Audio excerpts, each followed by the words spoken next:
Oh, I heard Clover close. Oh, Honestly, I can hear both of you. I can hear myself. Not even- yeah, I think it's working. You know, we don't even need those microphones.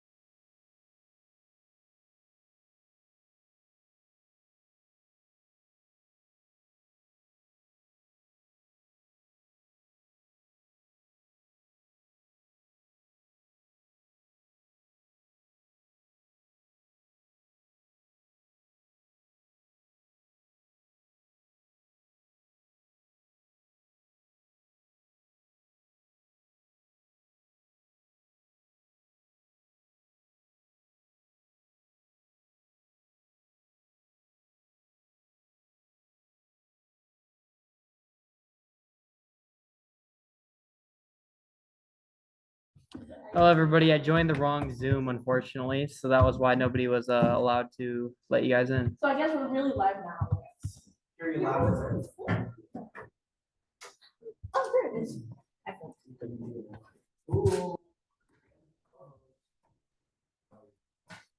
Can somebody talk so I can hear you? Test the audio here.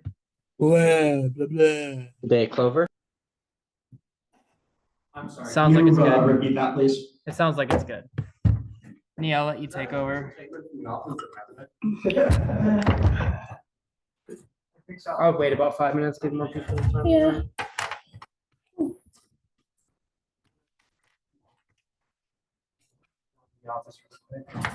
Marcus is joining virtually. Marcus is joining virtually just. Yeah, I know. That's why I'm running down. Oh. My professors were kind enough to make all of my finals due today at the same time, and I'm not going to get them done in time to be upstairs for the meeting. So you get me virtually.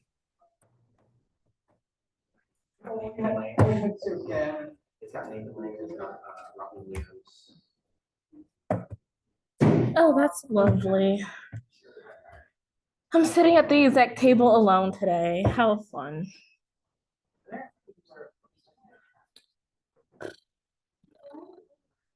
Vice President Matthews, are we going to be saying the Pledge of Allegiance before today's meeting? No, Are we going to be singing the national anthem? absolutely not. None of the national anthems? Well, to different countries, but we're Americans, so we would only be singing the national anthem the American national anthem, if there were to be a spot on the agenda for that. But unfortunately, there is not. So no.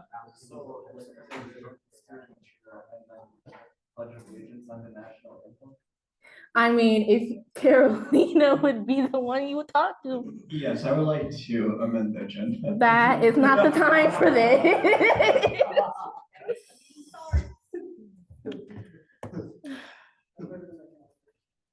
Oh, wait, what'd I do? Why'd I do that? What happened? Oh.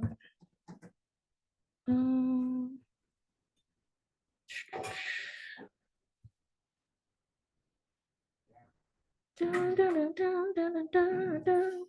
We will be starting in 2 minutes.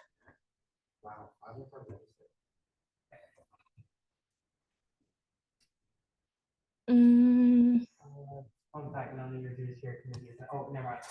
I'll get you to do it. Oh, yeah, you're You're presenting. Is hey Clover. Hey Marcus or Clover, do you know if we have the meeting minutes for last meeting? We do not. Lovely.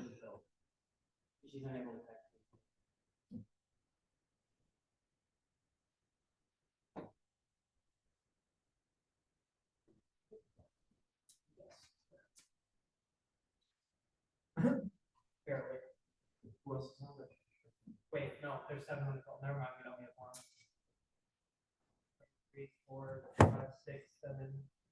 Plus 6 on, plus 5 on there actually, so. We have 12. I mean, 16, right? you are. Oh, wait, did we figure out Lilac's? Lilac is good enough. Okay. They never sent me an email. I looked up employment, I looked up student employment. I'm getting that dealt with. Don't worry. Oh, no, you're all good. I just wanted to, I was telling you.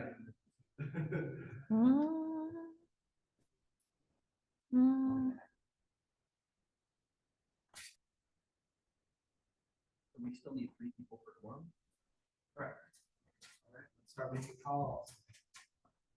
Well, since we have some downtime, No. we could listen to some music. Oh, wait, no, One actually, of my favorite songs. no, actually,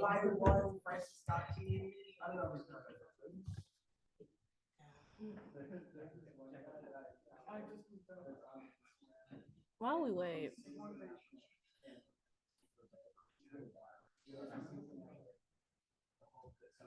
One, two, three. Marcus, what's the number we need to reach for quorum? 15.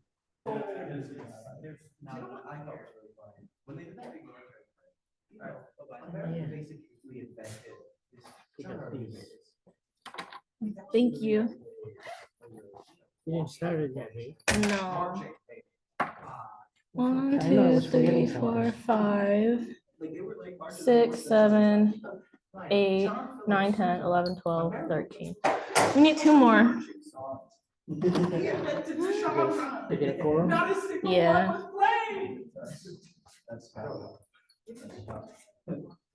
Oh. You're ready to go, but I know actually. We're getting something. We got a camera. Or until we have quorum, I shall play music. We need 1 more person to meet quorum. Thank you. Can I check the Zoom? Yeah, I just checked it. How many you got? 1, 2, 3, 4, 5. 5 plus 1. I think it's 1, 2, 3, 4, 5, 6. So 6. 6. 1, 2, 3. Quorum's in there. That's 15. We need 1 more. Huh? We need 1 more. Yeah. We're good? Yeah.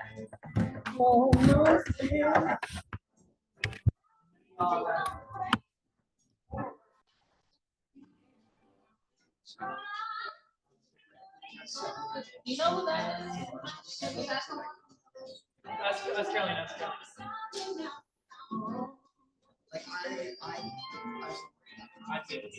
Mute the music. Mute the music. It's gonna shut down the screen. It's gonna shut down the stream.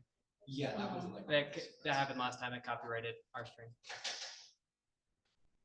I'm sorry. Did we just infringe upon copyright laws? Is that what I heard? Well, we have enough. Yeah, we have enough. All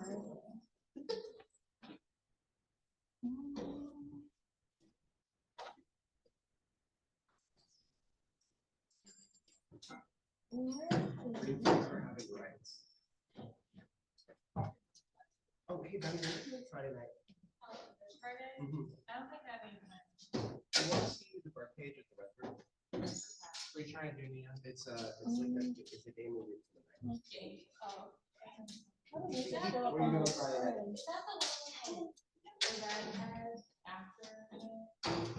I know it's got Nathan Lane, which is Timon and Lang. It's got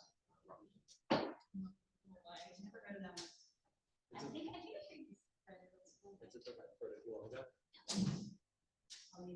Our little medium major over here.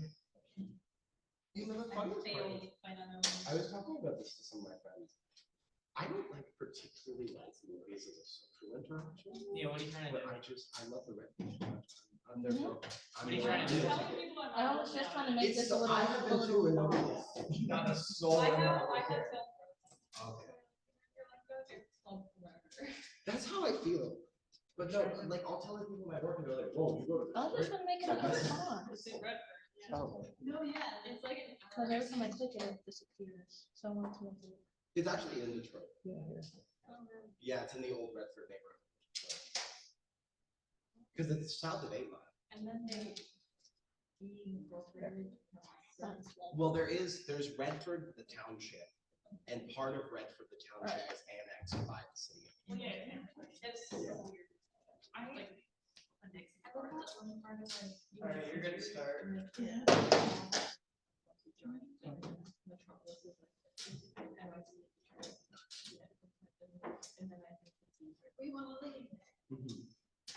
All right. I'll be calling this meeting to order at 5:10 p.m.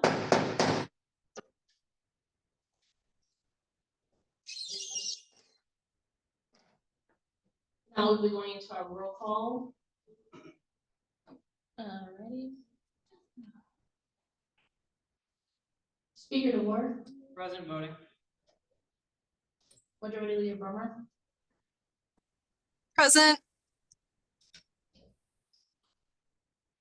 Judiciary Chairperson LaBelle, Steering Chairperson Valdez, and Charlotte, President of the chat. Commuter Support Chairperson Waters, President voting. Parliamentarian Bello, Present. Legislator Perez, Should be ready. Legislator Jershwicki, President.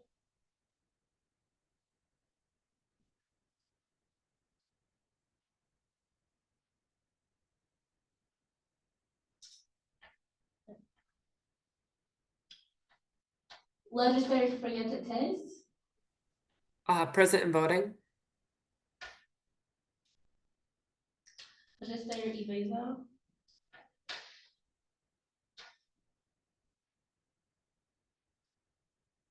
Legislator Lemon Pace, Present. Legislator Munger, Legislator Markowitz, Legislator Maku, Legislator Markowitz, Present. Legislator Martino, Present. Legislator Mays, Present. Legislator Mason, Present.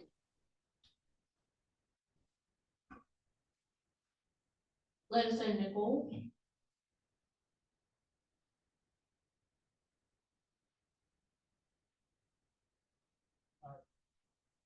My privilege. Legislator Smith is waiting to join.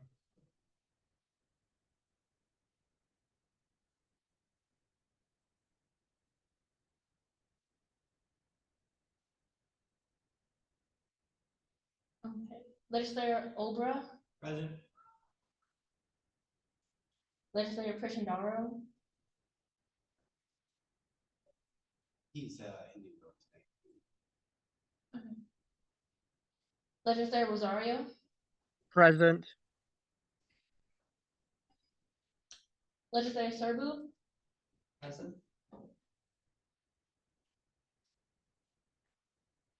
Legislator Smith,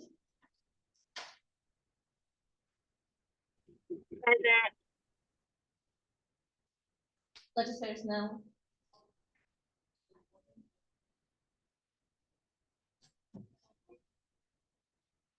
Legislator Van Patten, Legislator Wiegand, Legislator Wolf, Present.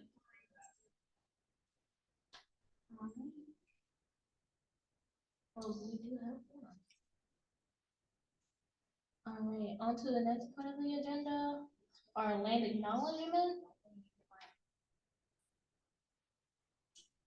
Further, we recognize the wrongs done to those forcibly removed from their homelands and commit to fostering an environment of inclusion that is responsive to the needs of First Peoples through our words, policies, and actions.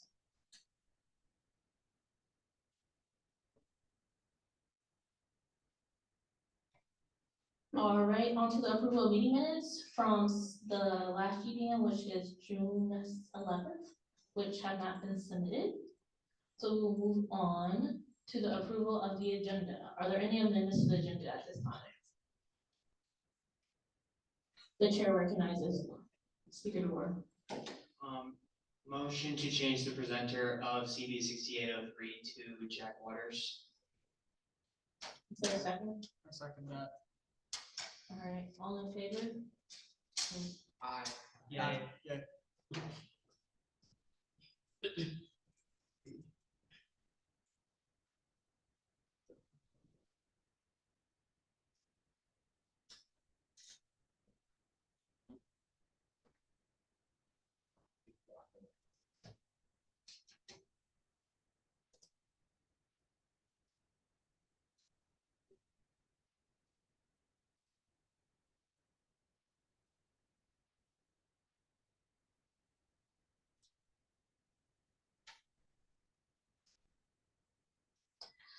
All right, are there any other amendments to the agenda at this point?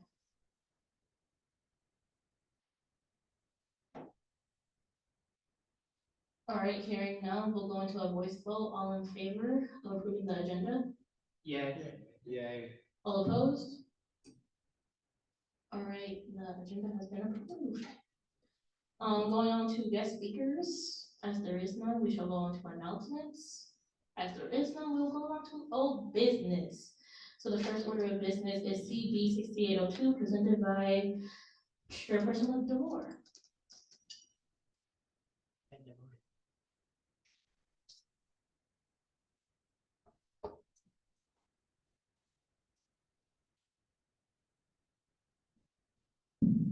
Hello, I'm glad I get to present this as not the chair. I don't get to do my little bit this time. If you would scroll down a little bit, Mia.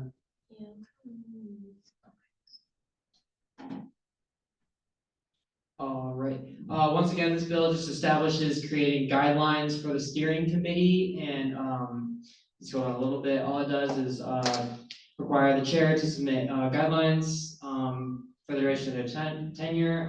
They are include on those guidelines timeline for submitting legislation. Timeline to publish agenda, limits on how many things can be on the agenda every time. Guidelines obviously have to be approved by the legislature. It also specifies that the steering chair cannot refuse to put items on the agenda as long as it follows the guidelines that they wrote. However, they reserve the right to delay according to their published guidelines. And finally, the steering chair, upon receiving an agenda item, must put it on the agenda item for the next meeting, unless requested otherwise by the submitter, so long as the agenda item is submitted according to the timeline outlined in their guidelines. Is there any questions on this? We talked about it last week.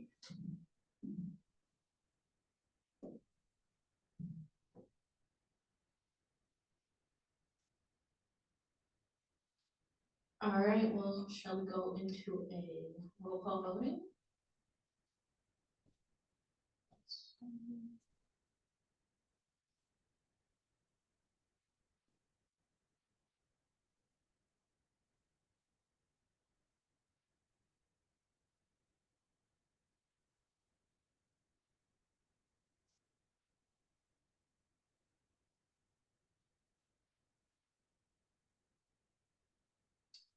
Okay, speaking of order. Yeah.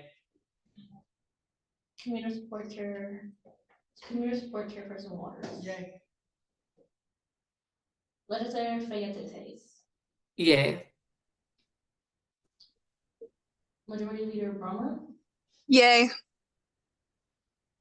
Steering Chairperson Velez. Yay. Parliamentarian Bello.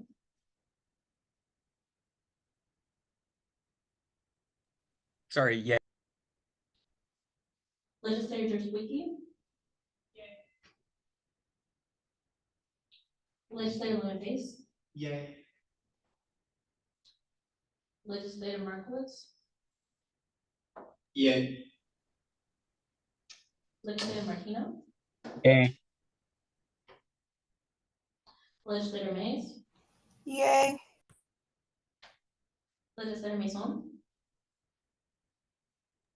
Yay. Legislator Obra. Yay. Legislator Rosario. Yay. Legislator Serbu. Yay. Legislator Smith. Yay. Legislator Wiegand. Yay. Legislator Wolf. Yay. All right, with this, CB 6802 has passed.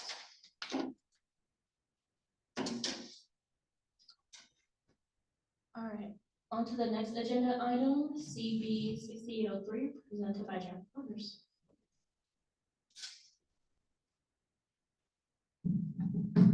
Not a PCC up here that often. So I am presenting this on behalf of Chairperson LaBelle, who could not make it today. Basically, what this bill is a bit of a reform of the bylaws due to a Judiciary Committee decision that was made. What was the meeting? I think last meeting of the Judiciary Committee. Okay, go. So basically, what this does is it allows certain committee chairs to just approve members of the committee via appointment and not needing them to be voted on by the general body. So this would not include something like the Judiciary Committee, they still have to be approved, but something like, for example, the Steering Committee or my committee, the Community Support Committee, would just be able to be appointed. Is there any questions? Oh, yeah, yeah, I got that. Okay, any questions? On to the best of my ability. The chairperson recognizes speaker DeVore. Yeah, I would just like to raise the same point Chairperson LaBelle made last week. If you vote against this, all you're doing is voting against clarifying this in the bylaws. The Judiciary Committee has already ruled that this is how we're supposed to appoint people to committees. So all you would be doing, voting against this, is voting against clarification in the bylaws. This is already a decision that has been made by the Judiciary Committee. But This that's is it. true, this is true. Any other questions at this time? More points of discussion? All right, hearing none, we shall go into a roll call vote.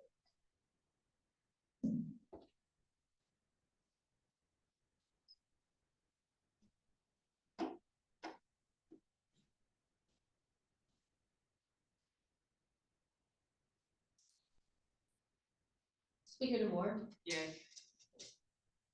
Community Support Chairperson Waters. Yay. Legislator Fayette. Yay.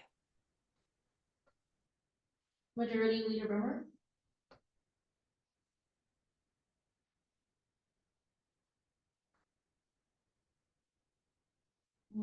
Steering Chairperson Valdez.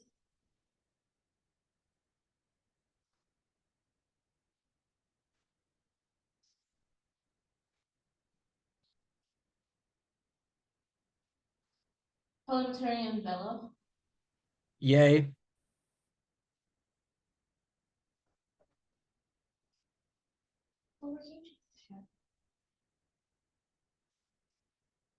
Legislator Wiki.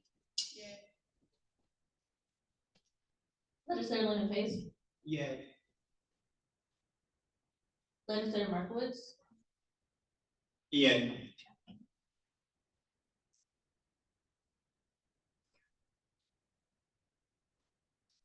Legislator Martino. Abstain.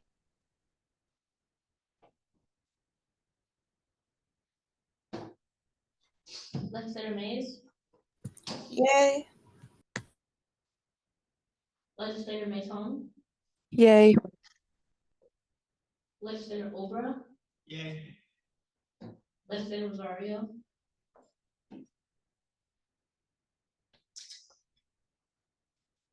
Legislator Serbu. Yay. Legislator Rosario. Yay. Sorry, I thought my mic was my mic was unmuted. Legislator Smith. Yay. Legislator Wiegand. Yay. Legislator Legislator Wolf. Yay. Majority Leader Brummer.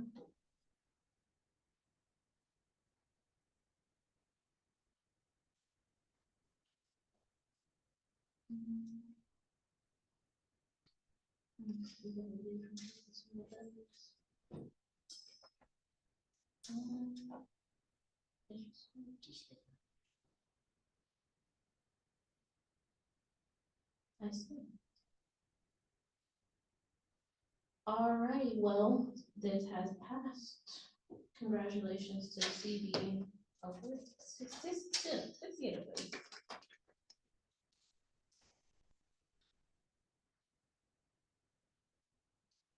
All right, on to our discussion. Do we have any, we don't have any discussion items at this point, so we can just go on to new business, which is CR 6807 presented by legislative land base.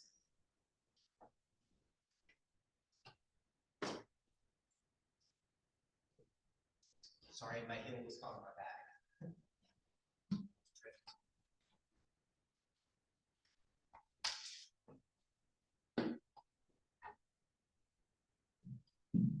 We are speeding through this meeting. I'd be almost late for my movie at 7:15. So, actually, I realized that I forgot to add a few people onto this bill, but we can do that when at the end of the raise hands thing. So this bill is just to affirm our support for the various unions across campus and off campus that students are involved in. First, it notes that the Oakland University Campus Maintenance and Trades Union is in contract negotiations with the university. That's like the custodians or the electricians or facilities and groundswork people. It's a lot of just the people that really keep our campus running. And right now they're trying to secure better pay, better benefits from the university in a time where it seems like the university will not be super inclined to be generous considering some of the funding numbers.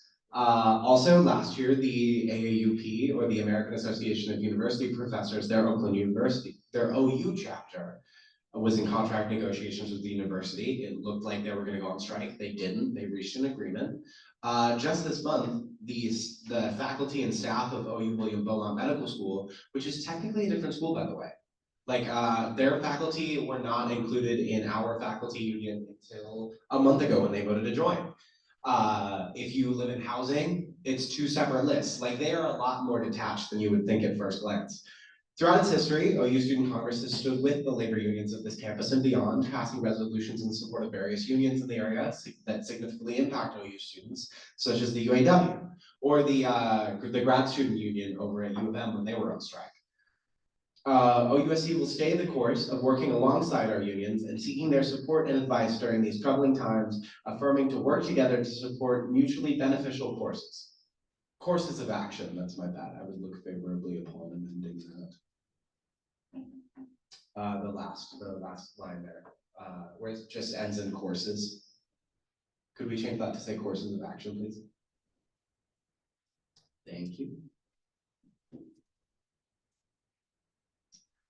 Oh, and then for the actual like operatives, OUSC remains committed to our existing events alongside the AAUP and is interested in expanding our partnerships with the other campus, with the campus's other labor organizations. OUSC, in the interest of supporting student labor, will investigate whenever possible the ability to raise the wage of this Congress, recognizing our history and paying more than other jobs on campus. Now, this is not saying we're raising the wage right now. It's saying we're looking at raising Student Congress's current pay rate because traditionally OUSC has paid more than the other jobs, like starting in, I think it was like 2021, or basically as soon as we started paying legislators, we're like, hey, let's do a sliding scale up to 15, and then the campus-wide minimum wage was raised at 15, and we've kind of just been making do because we made a bunch of big donations, so it set back our cash reserves a little bit.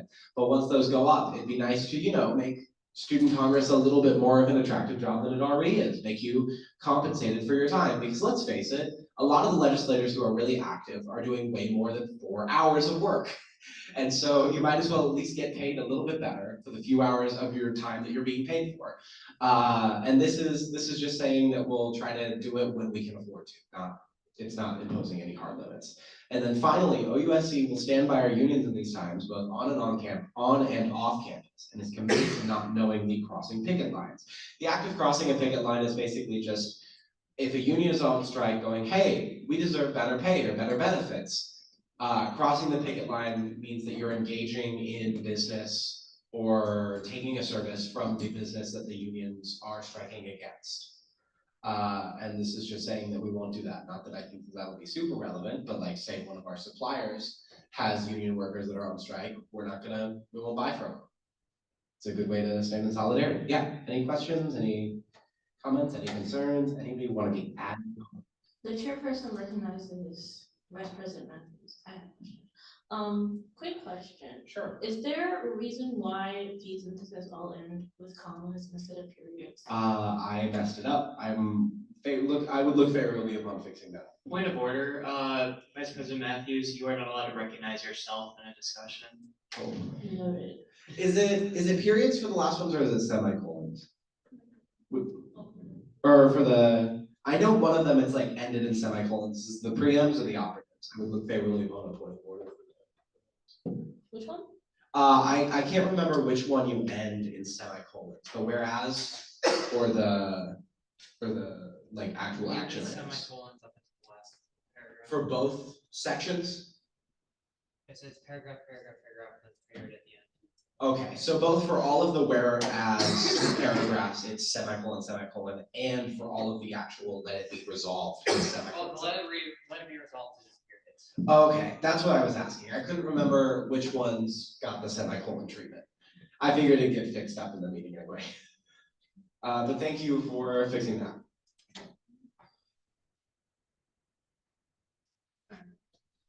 The chairperson recognizes legislative waters.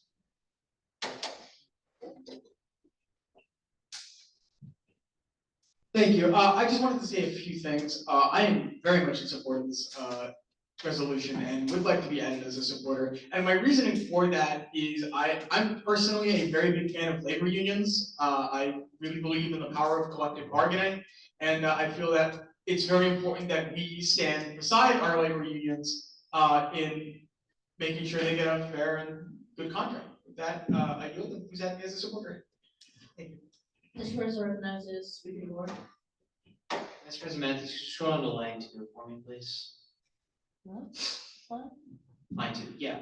I was wondering if you'd be interested in changing that to be raise the wage of like jobs across campus along with student congress. I mean, in the interest of supporting labor across campus, I'm wondering if that would be a friendly amendment.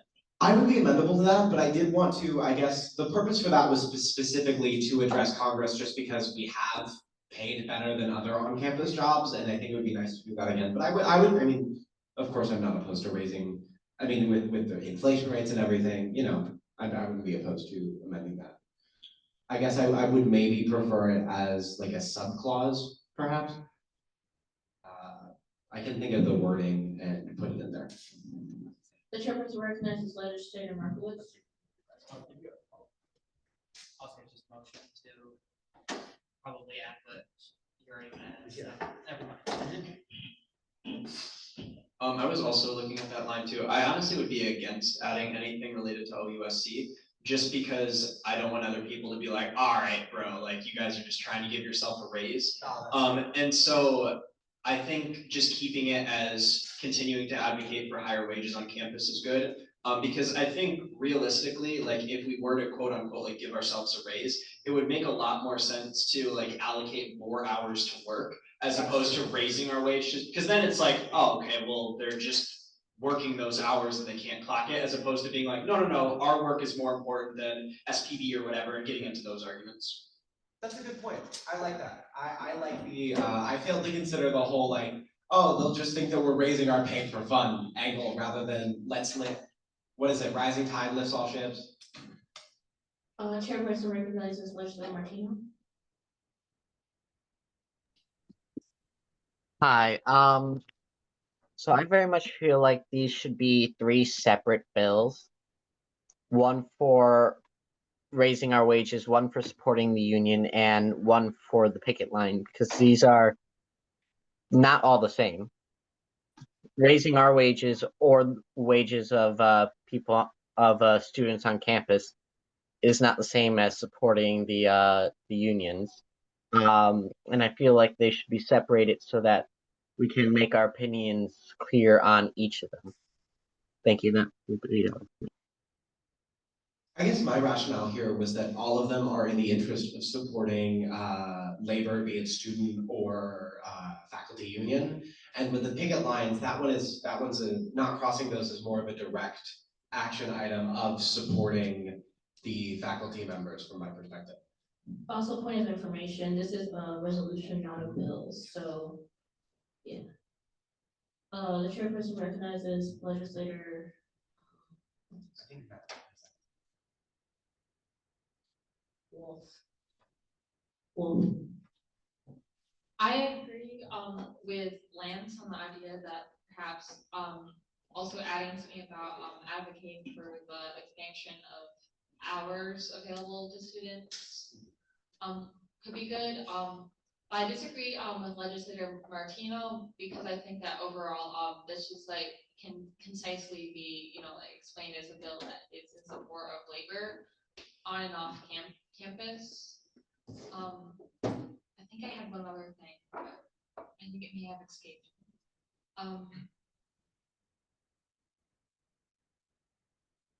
I yield. Chairperson recognizes legislator Wiggin. Hey, so I'm not sure if my concern is really that big, but you mentioned like boycotting suppliers that have workers that are striking.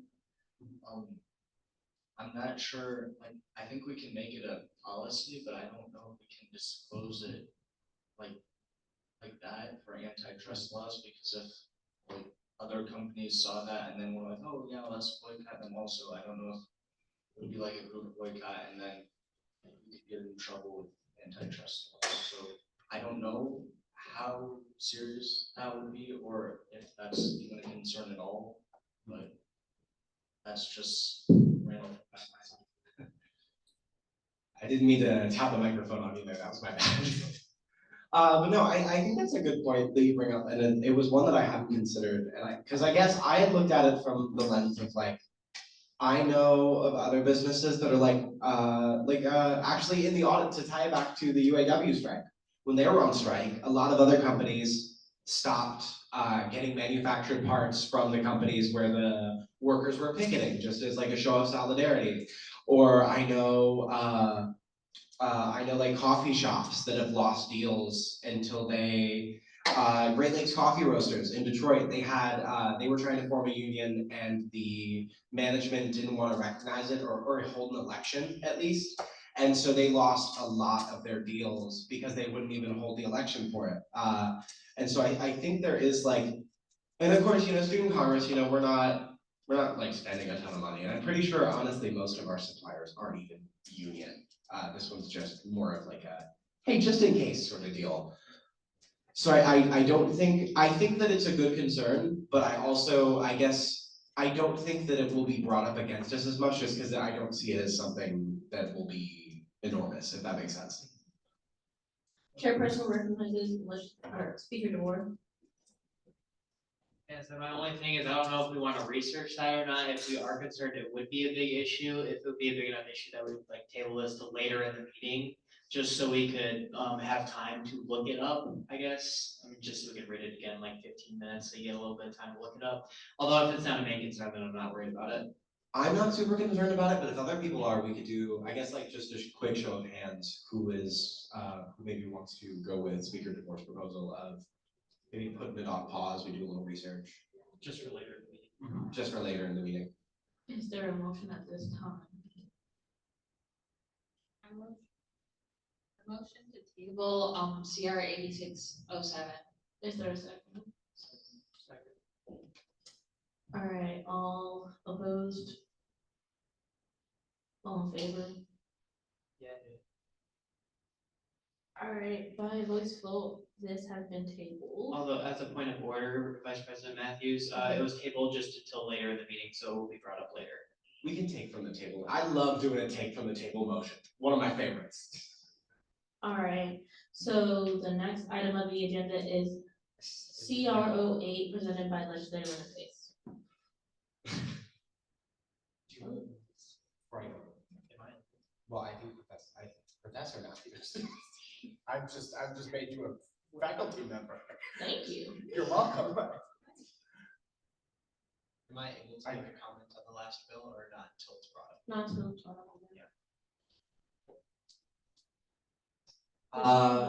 Hey folks, so this is the resolution that was passed last semester. I just wanted to bring it up again, especially since there have been more OU students that have been denied their visas, even when they were approved before, or had their visas revoked with no real reasoning given, or it'll be like, oh, this international student was driving and they made a left turn where they shouldn't have because they did not know that they weren't allowed to make a left turn there, and the cops were like, it's okay.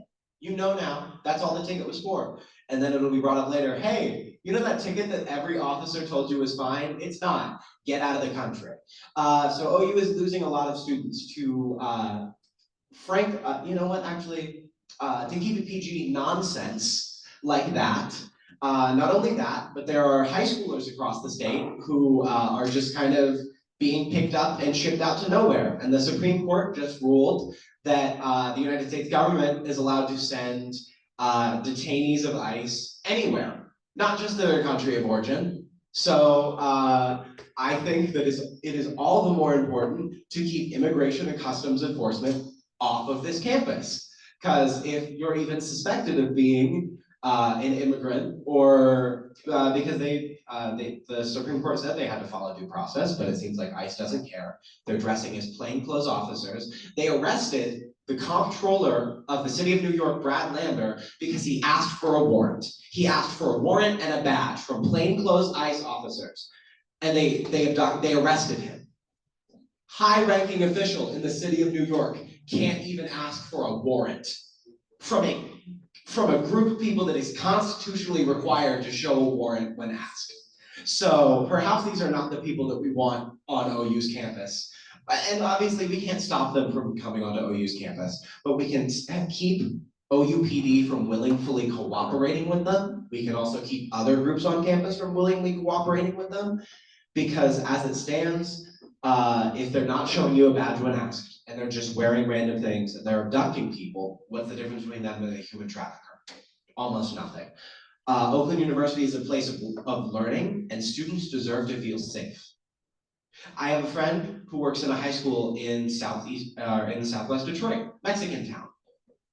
Some of the high schools down there have decided to forego graduations entirely this year because ICE has used other predominantly Hispanic area graduations, and they brought in the paddy wagons and rounded up half the families. You're there to watch your kid graduate, and they'll get them before the graduation even happens. And it's ridiculous. And so this resolution is just re-upping the one passed before that said that we will try our best to advocate against Oakland University easily cooperating with ICE. That's all the preamps say as well, really. It also makes a statement on the revocation of student visas by OU international students. Actually, you know what? Sadly, we have to strike the word "for" because more have been revoked at this time. Clause 2. Thank you. To what? Just to strike the word "for," just because at this point I don't even remember how many have been revoked. I should probably talk to Amy Bates Marcelli about that, because she's the person who has had the horrible, horrible duty of trying to coordinate with OU students who have had their visas revoked about what they can do about just getting their degree. Because that's all most of these people want to do, is finish getting their degree at OU and go home. Or a lot of them want to stay in the US, but now can't. Yeah, we will push for OU administration to implement the same policy of not working. A lot of these are taken from the AAUP resolution on the matter, so the language has been vetted by an international union, or a national union, not international. And yeah, you can read it over. I've included the AAUP's public letter. One of the demands is that we don't turn over personal student information just to anybody, which is a big issue. Some universities are like, oh, you claim you're an ICE officer and you showed no documentation. Here's the student information, which is not legal. So it's basically just urging OU to follow the law, and that's it. Thank you. Real point of Order, legislator Marco, are you present or present voting? Present.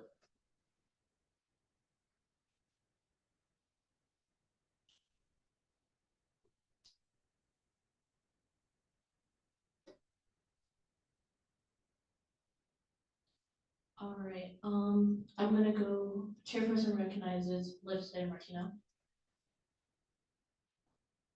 So I have had a unique experience with this recently. I know another legislator on this in this meeting also works at DT. And our building is right across the street or highway from the Detroit Technical High School, I think is what it's called. And on my third day working there, we saw, I don't know if the other legislators saw, but multiple unmarked cars pull up, and a member of the school was detained and is somewhere in the ICE process right now. And seeing that from our windows was, yeah, it is a really hard thing going on in our country right now.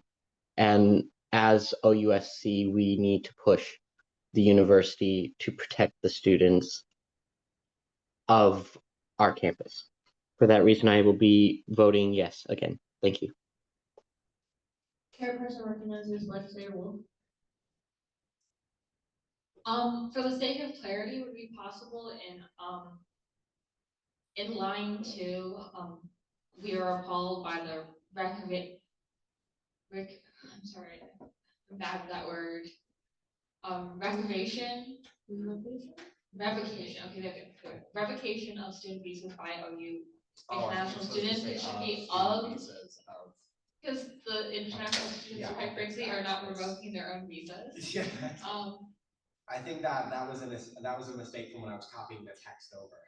Okay, also, I think it'd be good to also include a clause calling upon the ISSO, the International Students and Scholars Office, to continue doing their best to protect and advocate for and aid international students at this time of Is that an OU office or is it federal? It's an OU office, it's the International Students and Scholars Office.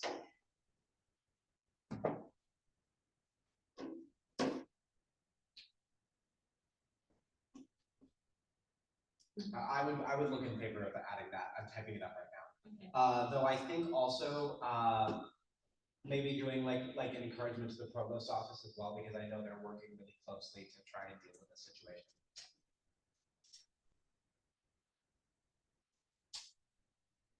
Chairperson recognizes legislator Waters. Thank you. I just want to speak in support of this. I voted yes on this last term, and my opinion has not changed.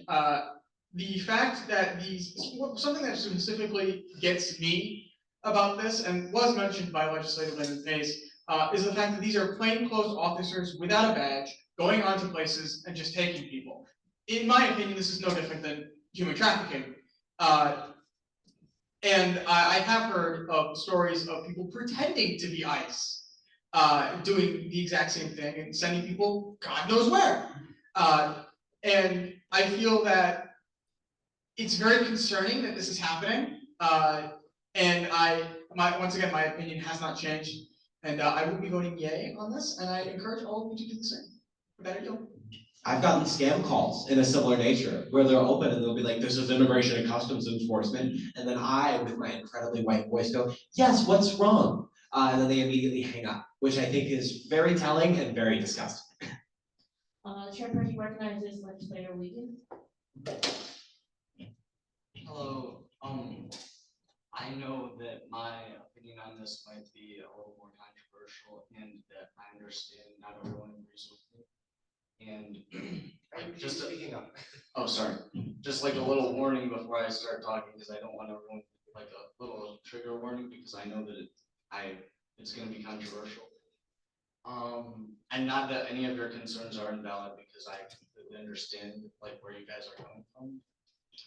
My big concern though is that, yes, there are people who don't deserve to be sent away, but there are also criminals who are coming into the country illegally and bringing violence and bringing drugs. And if we're saying, hey, guess what, we're not gonna cooperate with the federal law enforcement, we're basically inviting them into our campus. And I feel like that threatens the safety of our campus and would increase, drugs being on our campus. So that's scary to me because I know there's a lot of people out there who do drugs, and I don't want them to be at a higher risk because we passed this legislation. I do see the point that you're making there, and I think I think you worded it very well. I think that was a tasteful way to articulate the point, and I know that you were being mindful in what you were saying. I will say, I do think, especially because a lot of this resolution is focused more towards the students that are being harmed, because a lot of them, it is like the simple fact of they came here legally, they've got the visa, and now the issue is the visa is being taken away. Like it's just arbitrarily, whoop, gone. You're illegal now. Sorry, we don't make the rules, we just don't follow them, And so that, I guess, is the big concern here of like, people are following all of the rules, because it is incredibly difficult to become an international student here if you don't have the proper document. Like, I mean, from the applying process, like there's so many forms you gotta put in. And so a lot of this, I guess, because I see how in trying to protect them, it could invite in dangers, but I know from our last meeting where I had asked President Johnson about the subject, he's meeting with administration, and a lot of what they want to do in regards to potentially trying to enforce federal laws and not necessarily work with plainclothes ICE officers won't quite be telegraphed as loudly. So I think that by not like publicly broadcasting the policy, it could potentially mitigate that the risks there. Does that clear anything up? All right, thank you. Chairperson recognizes President Johnson. Hello, I have a quick moment, and I wanted to say that last year when we discussed this, I did vote in favor of it. But this year, I wanted to bring up a new point to consider when you all vote on this. Something we have to remember is that no one person in the room represents a specific sect of students. We all represent all students, and the students we represent, like it or not, are being harmed by a lot of the policies that are taking place right now. I was at an event, actually, and an international student at this school, when I was talking about some of the things we might be pursuing as far as advocacy for international students, she looked at me and she said, "Please help us because we are terrified right now." And that's kind of, I don't talk about that too much, but that kind of did something to my soul to hear from someone that they actually are terrified. And I think it's good for them to see that their elected representatives are paying attention and are willing to do something about it, even if nobody else will. Because if we don't say anything about it for them, no one will. And it's our job to make sure that their voices are heard in the rooms where decisions are being made. We are their vessels. We can apply our own personal beliefs from time to time, but we have to remember we represent people who need to see this type of stuff, need to see that we are willing to fight for them. With that, I will yield the floor.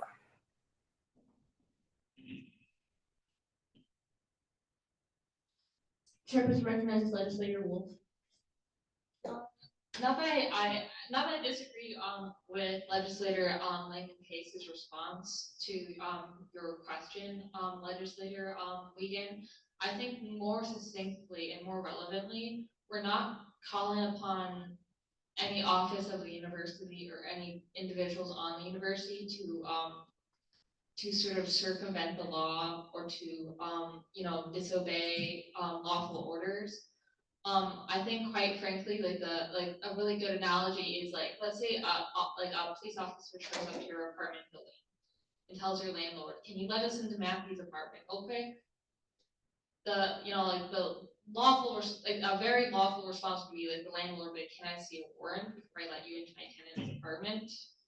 And, if they don't have a warrant, like the most ethical thing is for them to just, walk away until they can get your consent or they can come back with a warrant. And this resolution is basically calling upon the university not to be overly compliant, like if someone is doing something illegal, then officers would surely have a warrant or be able to get a warrant shortly.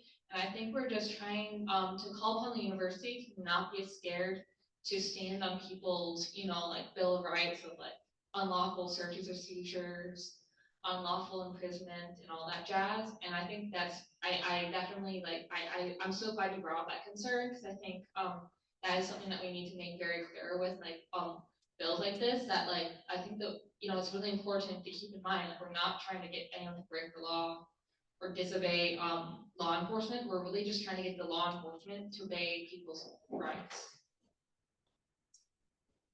Chairperson recognizes legislator Markowitz. So one other thing, because I think that the argument could very easily be brought up that if there was a student that was here illegally, that then like technically they did break the law. And I just wanted to address that point. So I work at the Mexican consulate, and one of the first questions that I asked was if it was like a safe zone, like could ICE come to the consulate? And they said no. And so essentially we're advocating for Oakland University to have that same type of status that like, okay, like if you're going to the Mexican consulate to try and secure a visa, like why should ICE be targeting you there? Same thing with being on campus to learn. Of course, like if somebody has a criminal background or something like that, or somebody's caught with drugs, it's not like we're advocating for people to, not be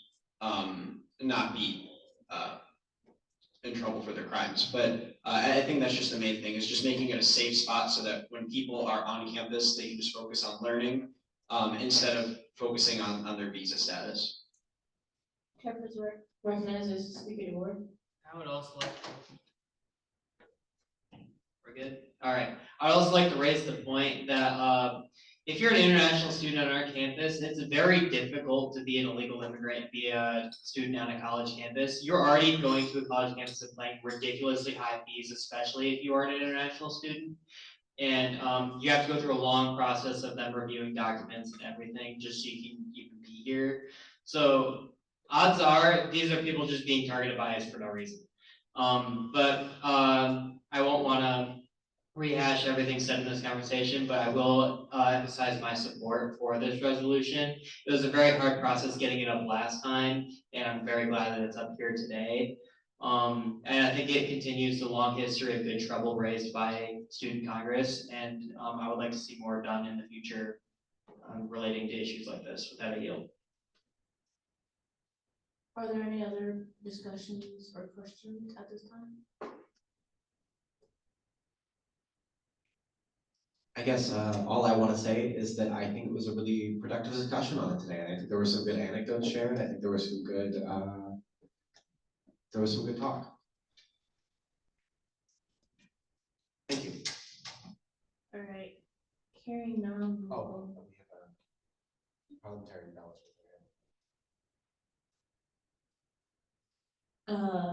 Parliamentary Avella, the chairperson recognizes you. I was just gonna ask, could I be added as a co-sponsor on this bill or a supporter? Oh, you're right. Yeah, I'll have to support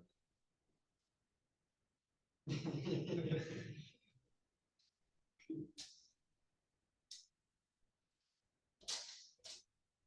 All right, going into a roll call vote. Speaker DeWard. Yay. Commuter support, Chairperson Waters. Yay. Legislator Fayette Tays. Yay.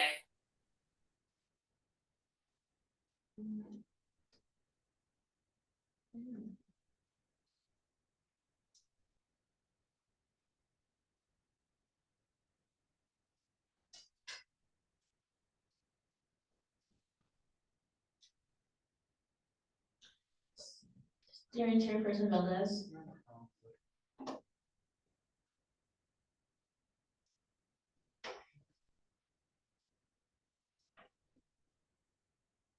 Parliamentarian Bella, Yay. Point of order, Vice President Matthews. Neither my vote nor Chairperson Waters' vote was tracked. it's just on the wall.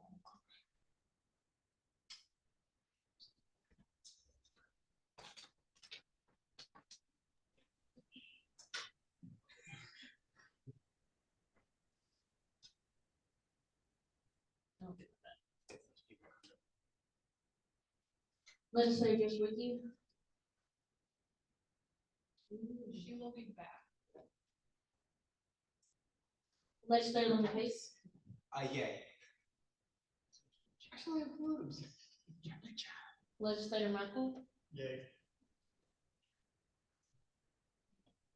Madam Chair, you have a yay in the chat from from Chairperson Valdez. Legislator Markowitz. Yay. Legislator Martino. Yay. Legislator Mays. Yay. Legislator Mason. Yay. Legislator Obra. Legislator Rosario. Yay. Legislator Serbu. Yay. Legislator Smith.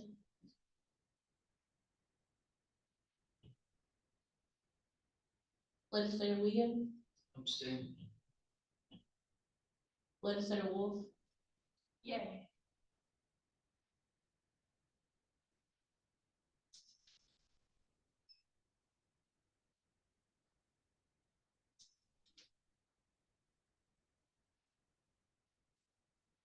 Legislator Jerswicki.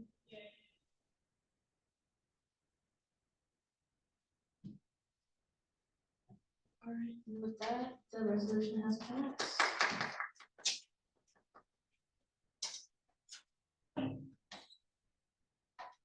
All right, on to the next item on the agenda is CR 6806, presented by my legislator Michael.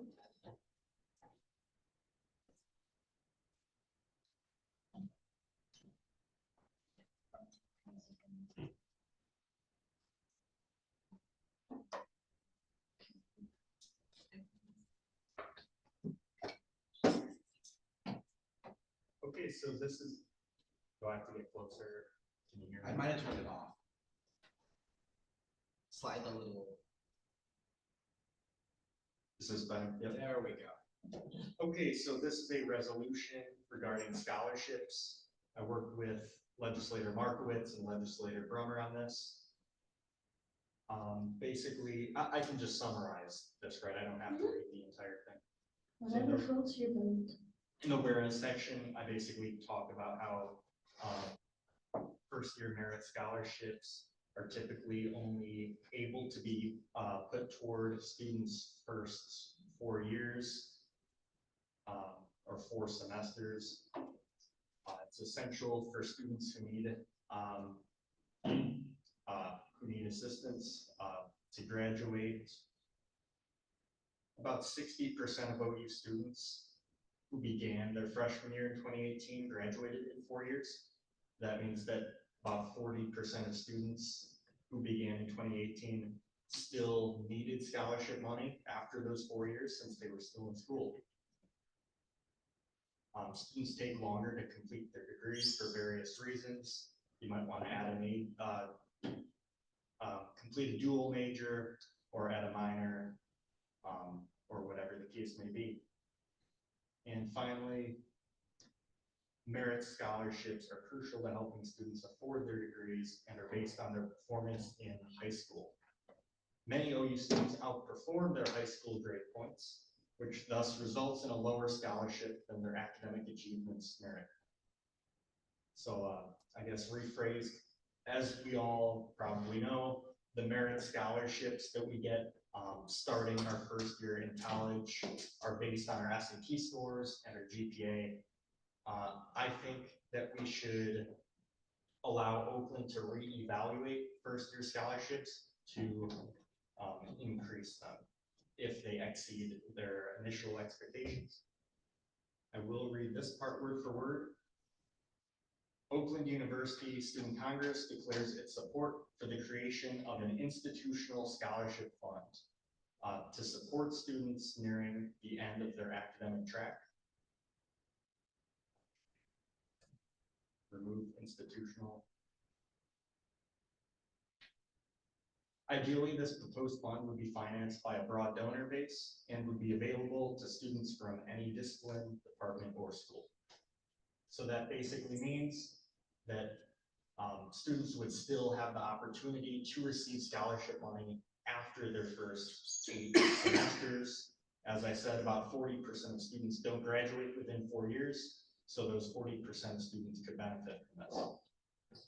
Secondly, Oakland University Student Congress encourages administration to consider the biannual revision of merit-based scholarships for students. In particular, Student Congress encourages administration to consider granting students a higher amount of merit scholarships if their grades exceed initial expectations, which are based on their high school GPA and SAT scores. So rephrased, we would be encouraging administration to increase scholarship money beyond the initial allowance, I guess. There are 3 conditions to this. 1, Student Congress discourages administration from decreasing other forms of financial aid as a tactic to countervail the additional merit scholarships distributed to students as a result of this biannual revision process. In other words, we don't want administration increasing students, we don't want administration increasing student scholarships, but then decreasing other scholarships to save money. We don't want that. Additionally, Student Congress encourages administration to focus solely on increasing merit scholarships for students who exceed academic expectations or sustaining current merit scholarships. Student Congress does not condone any decision that would reduce merit scholarships for students who underperform based on initial expectations. So in other words, we only want the revision process to increase access to scholarships rather than a punishment for underperforming. And finally, Student Congress encourages administration to evaluate students for eligibility based on their academic credentials and their extracurricular involvement relating to their field of study. Are there any questions? Chairperson recognizes legislator Wiegand. So I think it's a good bill and or a good resolution, and it looks well written, but the 3rd paragraph, if you go up, where it's talking about that data, wouldn't it cost more money to go here for 5 or 6 years? So I mean, unless they're saying that that extra time they're making more money to support themselves, but I just feel like that data doesn't support the claim as well as you think it might. I feel like there could be better data out there that would support it. Point of information. I don't know if I use that correctly because I never use it, but I did write that part. And so specifically what it's referring to is since it's 4 years or 8 semesters, that if you go for 5 years, that means that 5th year you don't get any scholarships no matter what. Yeah, so basically it's highlighting that like only 6 out of 10 students are actually finishing in 4 years. So like me, for example, I'm a dual degree. So like I'm getting 2 degrees, which would be like, oh, of course, like why would you finish in 4 years? You're getting 2 degrees. And so my last semester, even though I'm like spending more money at the school to stay here and get more degrees, I don't get my scholarship. I wonder if that could be I misinterpreted. Chairperson recognizes legislator Waters. Thank you. I just would like to ask one question, and that is, can I be added as a supporter? I really like this. I think that it's you're supposed to do that. Yeah, I know. I'm a big fan of this bill, resolution, my bad. Because I mean, a lot of students take a little longer than 4 years, and I think this would be a good way to take care of it. That I yield. Thank you. Chairperson recognizes President Johnson. Hello. So I wanted to come in. I mentioned this to Legislator Maku earlier today, but I had a chance to briefly chat with Dawn Aubrey, who's the university's Vice President of Enrollment Management, and I was able to send her this resolution actually.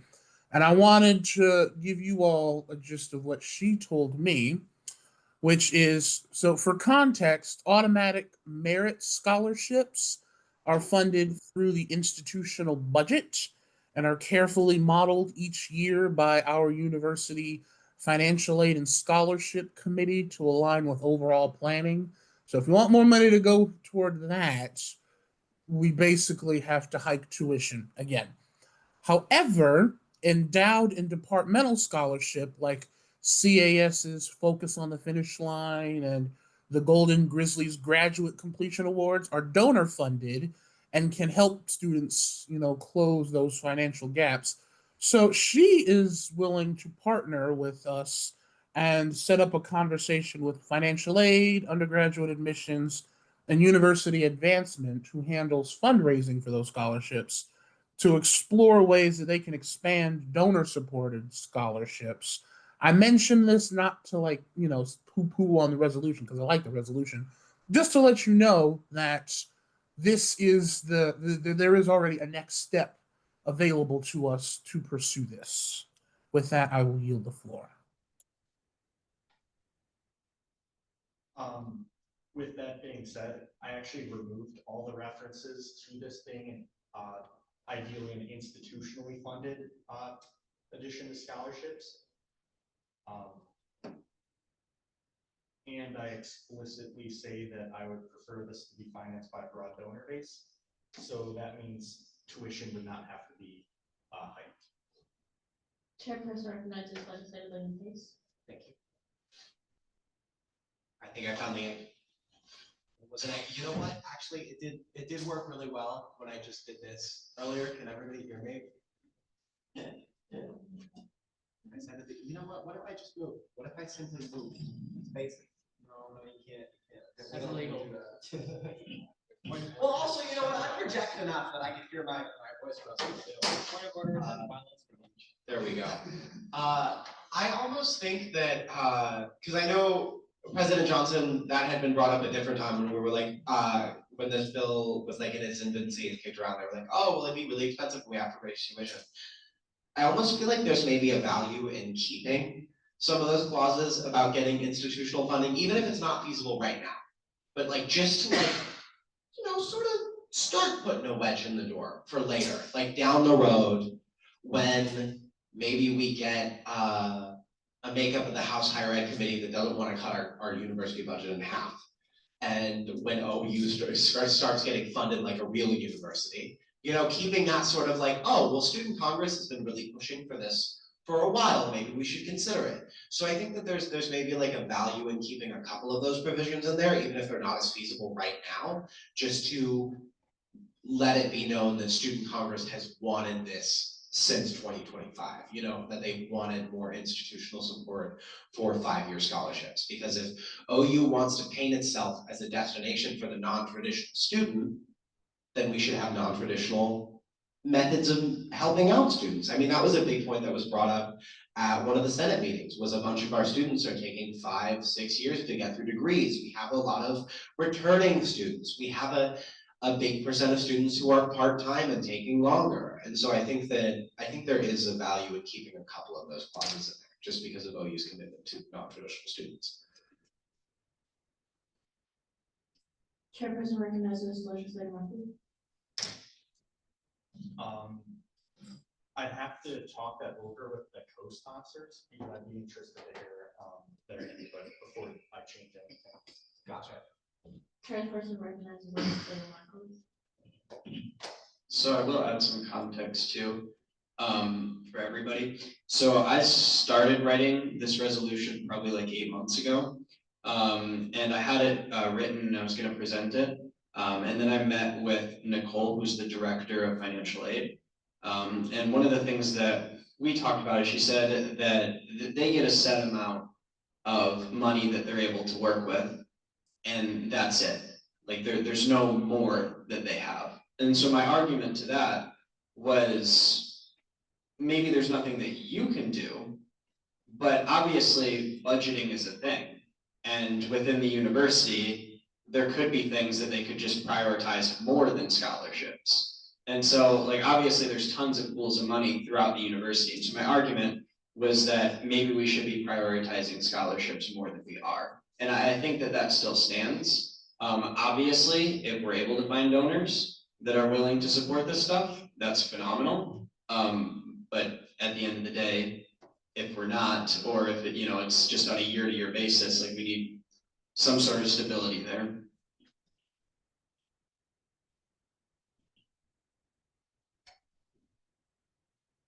Are there any other discussions or motions or questions at this time?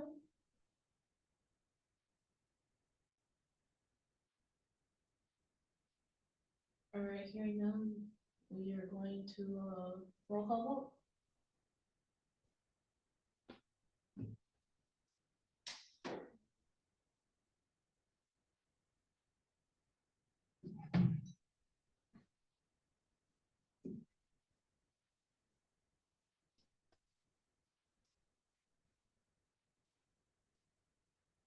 Speaker DeWard, Yay. Community Support Chair Waters, Yay.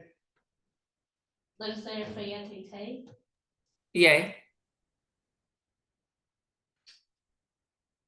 Steering Chairperson Valdez,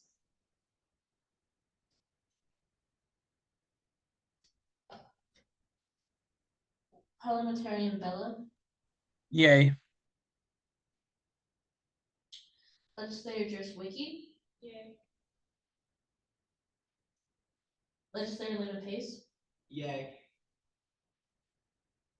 Legislator Magoo, Yay. Legislator Markowitz, Yay. Legislator Martino, Yay. Legislator Mays, Yay. Legislator Mason, Yay. Legislator Obra, Yay. Legislator Rosario, Yay. Legislator Serbu, Yay. Legislator Smith, Legislator Wiegand, Yeah. Legislator Wolf. Yay.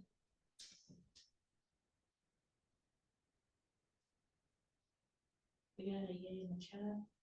All right, and with that, the resolution has passed. Are there any motions that the chairperson recognizes legislator, Speaker DeWard? Yeah, I'd like to. Motion to raise CR 6807 from floor. Is there a second? Second. From the table, I Second. All right, You said it so defeated. all in favor? Yay. All opposed? All right.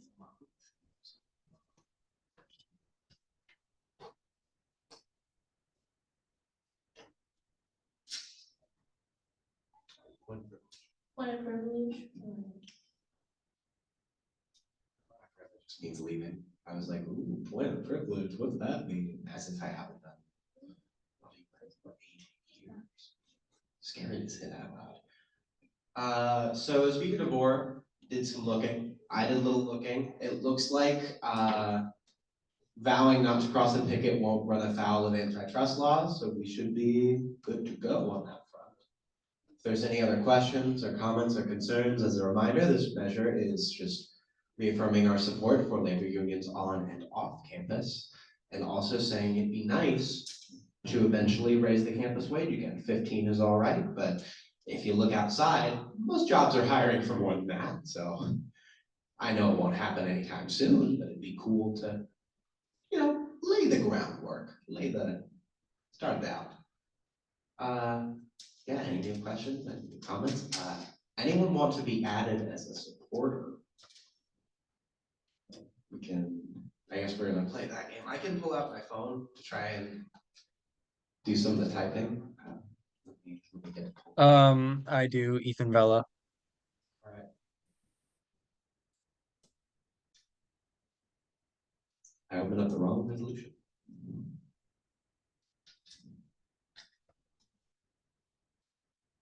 I think everybody.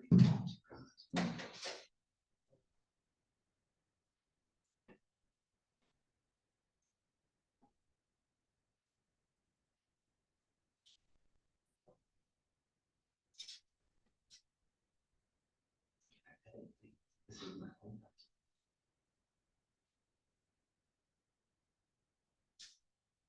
Who else wanted to be on? Raise your black groups. Oh.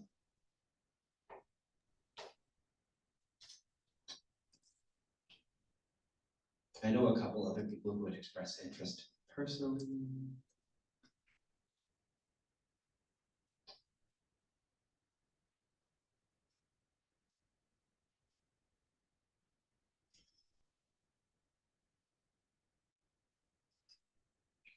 Give me 1 second. I'm waiting for a confirmation or something.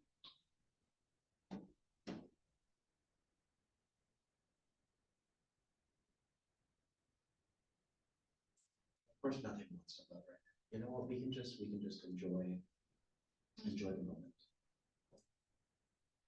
Enjoy all of life's little moments. With a mom kid, a little cornball. This is great. Of course, I assume I have some different.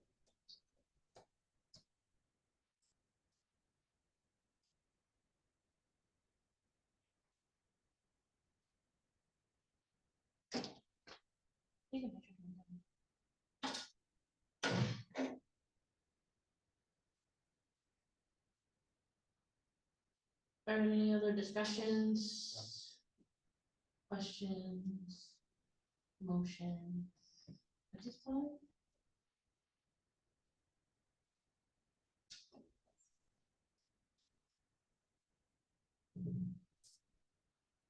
All right, seeing none, we will go into a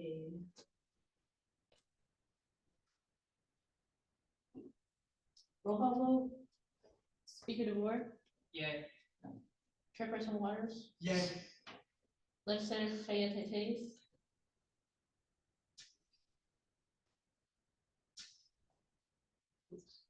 Yay. Steering Chairperson Valdez, Parliamentarian Mella, Yay. Legislator Driswicki. Legislator Lemon Pace, Yay.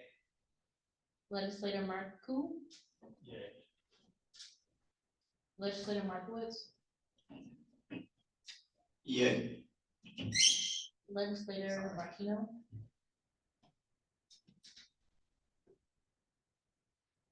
Legislator Mays, Yay. Legislator Mason, Yay. Legislator Obra, Yay.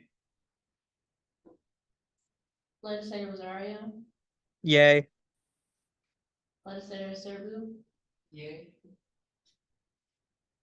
Legislator Smith,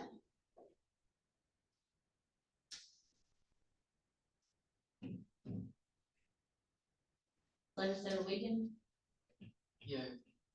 Legislator Wolf, Legislator Wolf, Yay, sorry, I got distracted.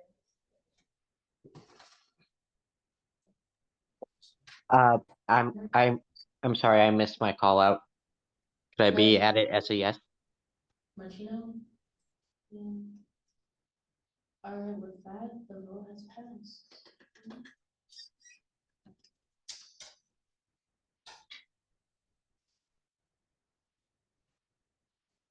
On to the next item on the agenda is discussion.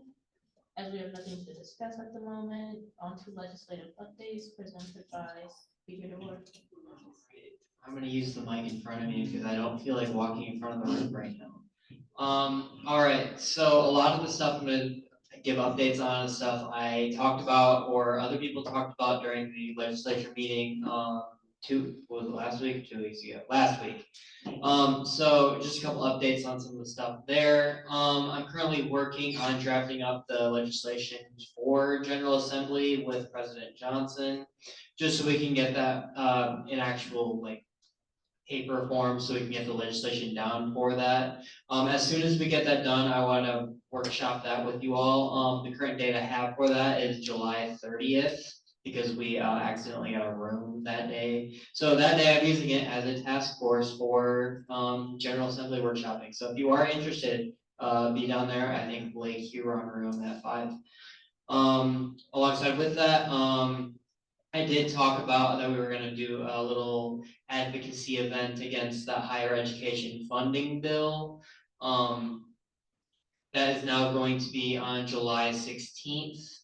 We don't have a room yet for it, so I can't give you where it's gonna be, but it's gonna be like letter writing, postcards, phone banking to your state legislature, or sorry, state legislators, just to try to shoot that down a little bit. I think a lot of us are at least in agreement that that would be very terrible for our university should that be passed, along with higher education across the state. So if anybody is interested, reach out to other people too, because the more hands we have on that event, the better. The more people that hear our voice, the better. Outside of that, we are currently doing the prospective process as we now have an open seat in the legislature. They were unfortunately unable to make it today to their required GBM, but they should be going up for approval here in the next couple of weeks. So I'm excited for that, refilling our legislature. Outside of that, I cannot think of anything. That's all I got. With that, I yield.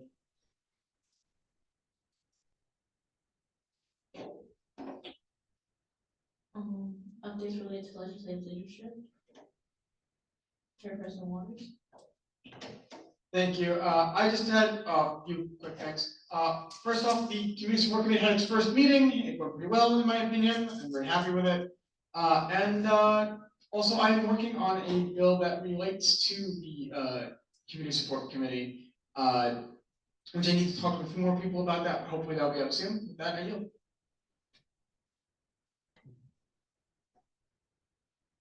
Updates related to legislative projects and initiatives.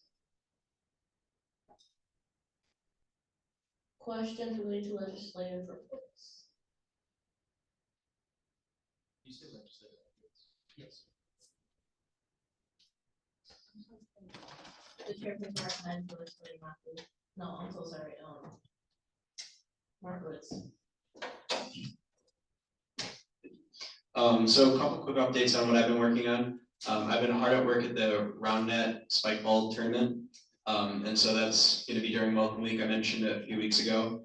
I've been reaching out to sponsors. And so far we have, I think, 7 sponsors. A lot of gift cards that they're giving away, which Student Congress also budgeted $500 for prizes. We're also figuring out our food situation because we're going to use our SAFP funding to get food for it. And so keep in mind, this is a Student Congress and RoundNet Club partnered event. So once it gets closer, I mentioned, and a few of you have already expressed interest in kind of being the director of operations or like tournament director day of. So everybody from the Spike Ball Club itself can focus on just having fun the day of, since we're doing most of the work beforehand.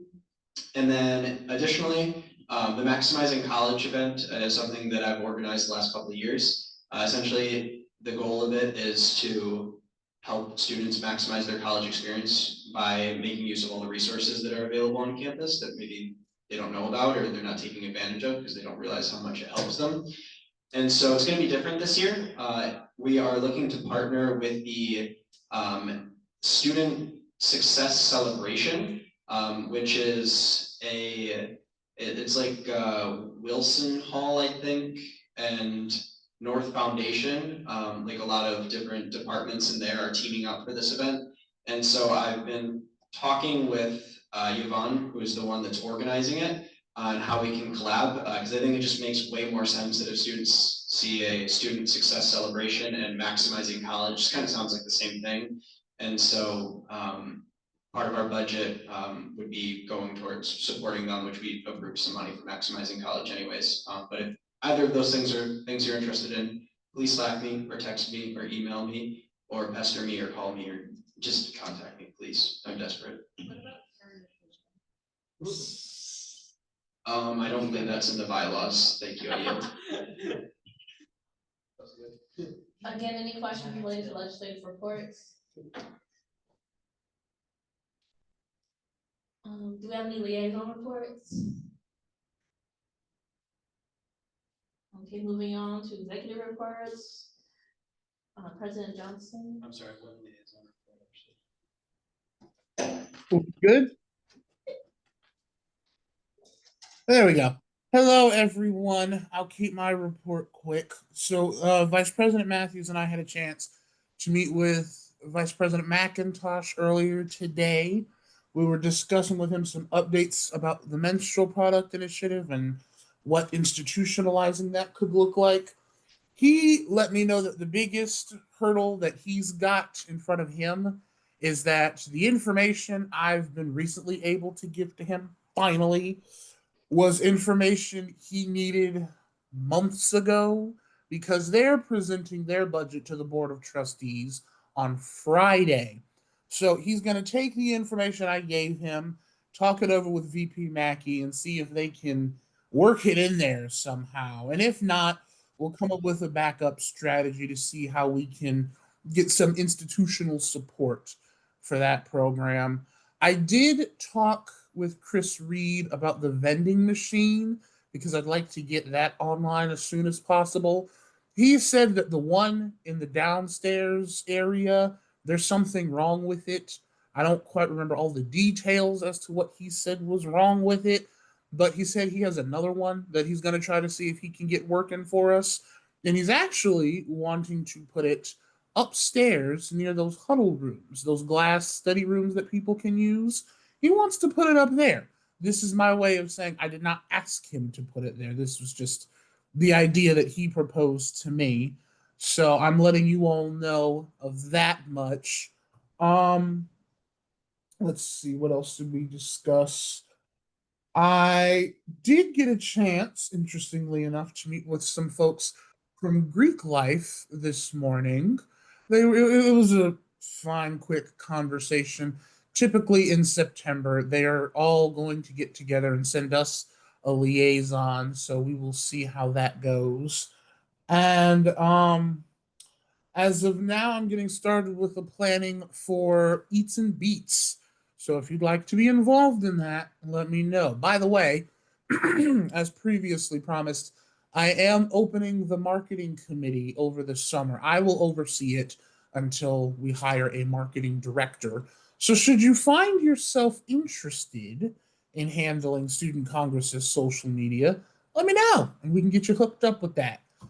Other than that, I don't have too much. Oh, I do have a couple of things to report. I know the 4th of July is coming up soon, so I have been told that we will not be working from the 4th for the rest of that week. So I know typically it's just you get the 4th off, but I believe for us it's that whole every day after the 4th is what we have. I'm trying to pull up a calendar to see how many days that is, but you get the gist. Oh, it's okay. The 4th is on a Friday, so there's no work. You don't work that Friday until Monday. Another thing. Now, this is not me saying anyone in the room has done it yet or has done it in general. This was just presented to me at the SAFAC meeting. So this is me presenting it to you. Just make sure that we are being mindful of how we behave in the Oakland Center, especially after hours. I've been hearing some stuff and things, nothing to do with any of y'all, you're good. But because we have an office in the building, The staff is typically pretty lenient and chill about letting us hang here after the building closes because they know us, they know we work here, they're cool as long as we stick to our workspaces. So if for some reason you have to leave the office, if you're here after the building closes, make sure if you run into a staff person, you let them know you work for Student Congress, you're just going to do something real quick. Because if you don't, well, not even if you don't, because if someone doesn't work for Student Congress or any other SAFAC organization and they're in the building when they're not supposed to be, they're going to call the cops. And I want to make sure that you don't get caught in that kind of scenario. So just keep in mind, if you're going to be in the building after hours, be mindful of what you're doing and where you are, because they do sweep the building and they do care very deeply about the security of this building. With that, I will yield the floor. As far as my executive reports, we had a meeting last week about housing as well. We gave a lot of reports in the legislative meeting last week, but just to reiterate, we're trying to get some housing liaisons to be more involved with Student Congress. Also, we're trying to have OUSC and RLA partner with the campus school committee, so it's not solely an OUSC thing. And as far as the Metro products, we will be giving housing a certain number of Metro products once we get how many they need from them. So we should be having Metro products in housing as well. And with the meeting with VP Mac, we also, and SAFAC meeting, we brought up coordinating a meeting with all SAFAC organizations, with the president's office, so provost, assistant provost, just to kind of like present to them what we are as SAFACs and like what we do and why we're important to the student body. And I think that's, and next week will be my last week before I go off to Korea, so yay.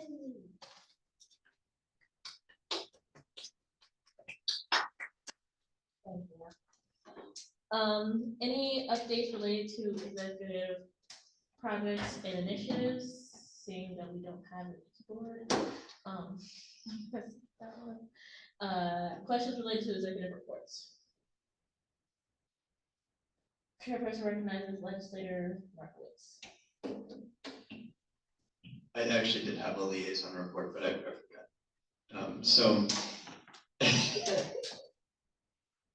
Using the red flags as intimidation is highly discouraging. Anyways. So for those of you who don't know, most of the work that I do is regarding student engagement in the classroom and helping to make classes more impactful, more engaging, and improve learning. And so I'm the liaison for the Center for Excellence in Teaching and Learning. Since I am graduating in a year, I am starting the process of recruitment for somebody that can take over the work that I have done. So lately, I've been working with the Pedagogical Partnerships Program, which is a program that I helped start, which is a group of students that are trained in teaching and learning strategies. And we go into classrooms and evaluate faculty that have signed up for it. And then we meet with them and give them honest feedback. And it's a great opportunity for them to get feedback from students that actually have done some studying on like proper ways to teach and evidence-backed teaching methods. And so far it's been very successful in its first year, and we are actually working on a proposal to write an article in a journal that is published on teaching and learning. And so that's something we've been working on. And then on top of that, I've continued to work on syllabus. So I worked on a syllabus template several months ago, and I've still been working on it with the director of the Center for Excellence in Teaching and Learning. And the point of the syllabus is to help identify more resources on campus that are available for students. Since the current syllabus that most faculty use is just incredibly long and nobody actually looks at it. And so it's intended to condense everything and just make it more digestible to students, in addition to encouraging faculty to talk about clubs and also talk about potential careers that relate to their class. So I'll keep inputting different bits of information about the stuff I do, but if it sounds interesting to you, please let me know. Like I said, I really want somebody to continue this work, because I don't believe there was anybody doing it before I did, and I would like for it to continue. I yield. Thank you. Just some quick reminders also from the executive reports. The Board of Trustees meeting is this Friday, if you want to come. It's at 10 a.m. in the banquet or ballrooms, but it's upstairs in the OC, so stop by. It's kind of uneventful, but they will be passing the budget, so that might be interesting to some of you. Also, if you haven't already, fill out the committee form for the Senate. Chairperson recognizes President Johnson. The chairperson stole my talking point because I was just about to remind everyone to fill out the form for committee placements, because only 8 of you have. And if you want a spot on these committees, we want to make sure we get them to you. But you don't have to. There's no requirement that you have to do a Senate committee. You're just required to do a committee. But I think it's a great way for you to get involved with actual, university policy making. So make sure you fill it out and make sure you're signing up for a committee you actually want to do and think you'll have time to participate in. But with that, I am done. Chairperson recognizes Speaker of the Board. I just had one quick question for the both of you. I was wondering if the constitutional changes that were passed in the previous election are going up at this Board of Trustees meeting, or if that's gonna be on, like, being delayed for a little bit. It is not going up at the meeting this Friday. My hope is that it'll go up in the meeting in July. I think part of the reason it didn't go up this meeting is they probably are prioritizing the budget among many other things. So my hope then is that in their July meeting, they'll have that going up. I'm just making sure that I have given everything they need to make sure that the process to get that approved goes smoothly. So my hope is that it'll be dealt with before the summer's end, but it will not be heard at this week's meeting, unfortunately, against my better desires. Any other questions related to executive reports?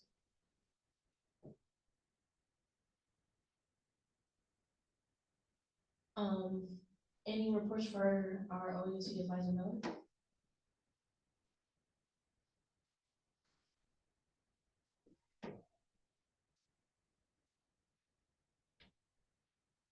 I have several things. One, I believe in answer to the question in regards to what happened from the elections, I believe the SAF increase is going to be incorporated into the budget. And so that will be addressed on Friday. My understanding is it will not be a lump sum of $40, but they will have it, I think, over the next 3 years, up to $40, so it must be evenly split. And so you should see that SAF money increase for the fall semester. I believe that is being incorporated. Okay. I have a question for all of you in regards to if any of you last fall participated in the OU Night at Great Lakes Crossing. Anybody go? You did. Okay.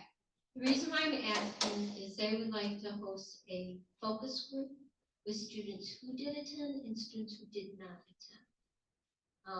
There will, most likely it will end up being here on campus. They also wanted to host it over Great Lakes Crossing. But if you are interested in participating, there will be food at this particular event. But I'm looking for a couple of students that did participate and a couple of students that did not participate. So if you would see me afterward, just so I can get your name, and it's going to be after the 4th of July, because that is happening on September 11th, and it's going to be bigger, better than it was last year. So stay tuned for that. Second of all, I had a question asked to me by the deputy mayor of Pontiac, yesterday, yes. And the reason why the deputy mayor asked me this is they are constantly trying to improve the city of Pontiac and make it attractive to lots of people to come back to their community, but they're also interested in Oakland University students coming there. Way back in the day, it was pretty frequent for students to go there. They had clubs there, and our students went there. They had a dueling pianos club there that was extremely popular. I think students used to go to Crowfoot quite a bit. But the deputy mayor wants to know, what do you like to do? What would be maybe in the city of Pontiac that would attract you to come there? And I just need some suggestions because I told him we're not a party school. We're not, I don't find our students to be big drinkers and going to bars.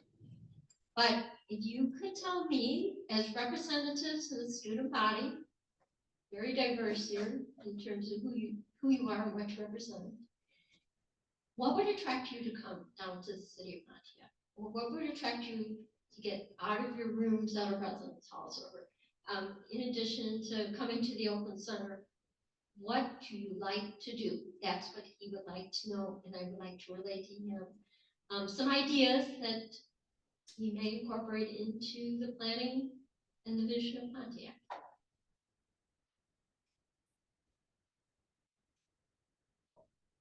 How do you want them to answer for you? You guys can just. Okay, it doesn't have to be formal. Okay. I guess one big thing, because I go over there now and again, because they have food options that are open past 10 p.m. You know, sometimes you're studying late, or even you're just hanging out with friends late. And everywhere seems to be closed after like 10 p.m., especially if you want to eat there. Impossible. It's impossible. And there are a lot of fast food places in Pontiac are open later. Some of the restaurants are open later. And I think honestly, if there were just more options to eat beyond 10 p.m.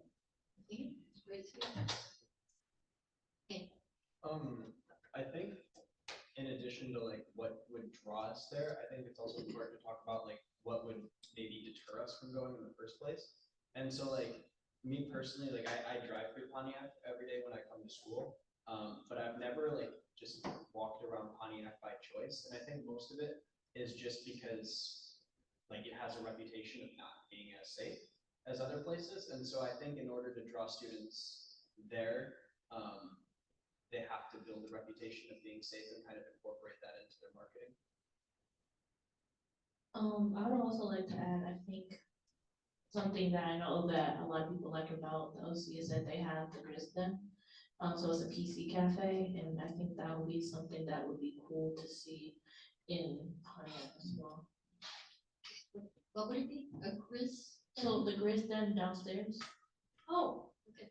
Yeah, I think just having some type of version of that in Pontiac we go to, especially if like, because we can't drink on campus, but if they have like, you know, like a bar and stuff, that would be cool. I would like to add, like, I mean, we're not a party school, but that's low key just because of where we're at for real. I would say if they just had like a safe place where people they don't have to drink, but just like a little dance place for like college students, I guess. Because if they're, I'm not sure if they're trying to attract college students specifically, but like the only time I've been to Pontiac is when I wanted to dance, so that's about it. So I would say like a little safe space for college student that specifically attracts college students who want to, you know, just dance without the drinks, I guess. Yeah, like an all age, I definitely think so. An all age club, because like I've known people who will drive 2 hours just to go to like Maxine, to go to their all age clubs there because they don't really have those downtown Detroit. I do think also like, I don't know how helpful we can be getting the student population more broadly involved, because I know like, I mean, we've had endless discussions about how we reach out to the students who just go to class and leave immediately. And I think in that sense, there's a lot of students who are just, they have preconceived ideas about Pontiac. They would rather go home than even do anything on campus. I don't think they'll go. And so I think that is, of course, a concern. Two more ideas is that I would go to like Pontiac again, for like political rallies, Andy Levin, Bernie Sanders. I think they definitely have a really good space for perhaps, like when they close down the streets, maybe have like, project movies or have some sort of like beer garden or like festivals on weekends or something. But I think definitely people love to go to little events.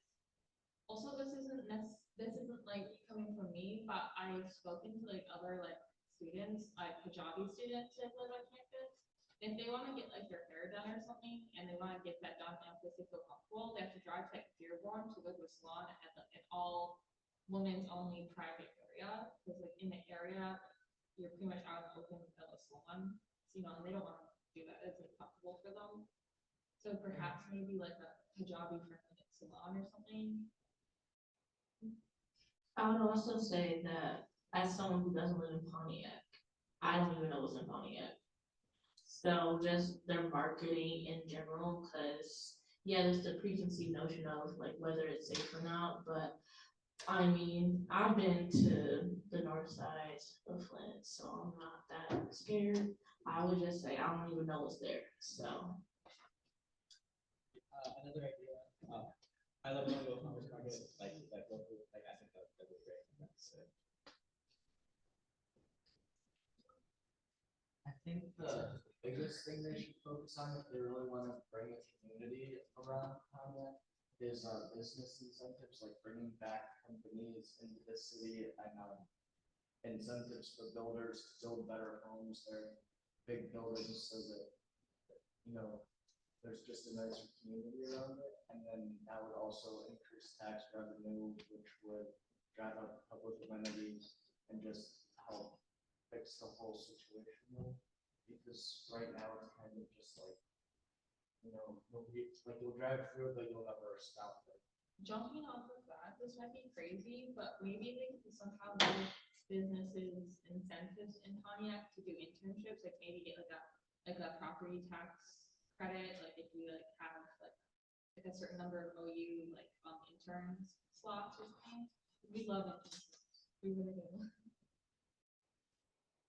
I do know that right now, if you know about the Phoenix Center, that is being demolished and going to be renovated there. They also have Oakland County government is coming downtown. They just look like they're going to have some upscale housing that is going to be built in near downtown as well. Hopefully affordable housing as well. They are trying very hard to renovate themselves. And the Pontiac Initiative, Oakland University Pontiac Initiative, that's part of our role, is to help them in that respect. But these suggestions are great. I really appreciate the feedback. And I need to ask one question in terms of percent. All age club or an underage club? All age. I'm sorry, all age? Yeah, all age. Okay. Which it means like 18 up. Okay. And the other thing, does any of you go to the haunted house? Rivas? My sister has. It's not my, my sister has. Or the escape? I know a lot of people there. Okay, I just wondering, is it ever a time where the OU night at Rivas? Would that be an attraction at all? Yeah. Yeah, I think that's very. What about the escape room? They have an escape room down there too. The Rivas is also associated with OU because the person that runs that is also an OU alum. So thank you again for your feedback. I'm going to give it to the deputy mayor and let him know what might attract you to go there. Thank you. Any comments from the gallery at this time? Any other announcements? Say nothing, everyone's already. I will adjourn this meeting at 6:54 p.m. speaking of I just passed my first piece of legislation. I would just like to take this opportunity to congratulate Clover for passing his first piece of legislation. Uncle Michael. I would like to also congratulate Michael for passing his first piece of legislation. I would also like to congratulate the Oakland University Student Congress for representing all of the students. You should sing us, regale us with the national anthem. For fuck's sake.